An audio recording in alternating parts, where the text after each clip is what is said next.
Hello guys, welcome to my vlog. Guys, sa mga OFW kagaya ko, nandito sa Hong Kong po.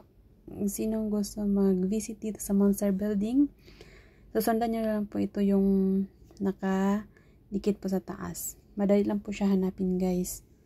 Sa mga interested lang po. Okay? See you. At dito naman po, ito po yung workplace ko. Pag magbaba na ako galing sa bahay, yun, dito muna ako natatambay. Tapos ito bagong lumipat. Oh. May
ganyan lang, di ba? Mali ko naman. Dili ka maghapon. Lahat ang kami.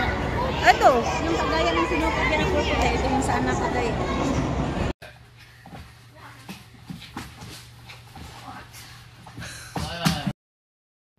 So, ayun guys. First time namin nagkita ng pinsan ko dito kasi medyo kararating niya lang yan dito sa Hong Kong.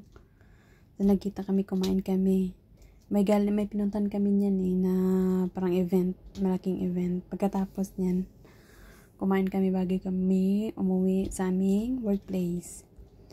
Ngayon, gutom na. Hindi man halata guys, no? Hindi kami gutom. laban. Higop sabaw kasi medyo malamig yan guys. Kita nyo naman, naka-jacket kami. Alam nyo na takot sa lamig. Ayan guys, kung napapansin nyo, maraming tao. May event dyan. Yun sa gilid o may mga bubong-bubong. Yun yung may event dyan. Tingnan mo, napansin nyo, may mga tao tumatakbo. May fun run po. Kasi galing dyan sila hanggang dadaan sila sa bridge. Doon sa bridge na yun. Iikot yan sila. Tapos babalik dito. Ulit sa saan sila nanggaling. O, diba ang dami nila guys? Ang liliit lang. Hindi ko lang napansin. Yan lahat sila yan. Mga ano yan. Sumasali sa mga fun run. So, tapos minsan meron yan nakasunod na pang naka-bicycle or naka-motor. Kasi siguro in case of may manghimatay, yan may ano agad. First aid. So ayun guys, thank you for watching. See you on my next vlog. Bye-bye.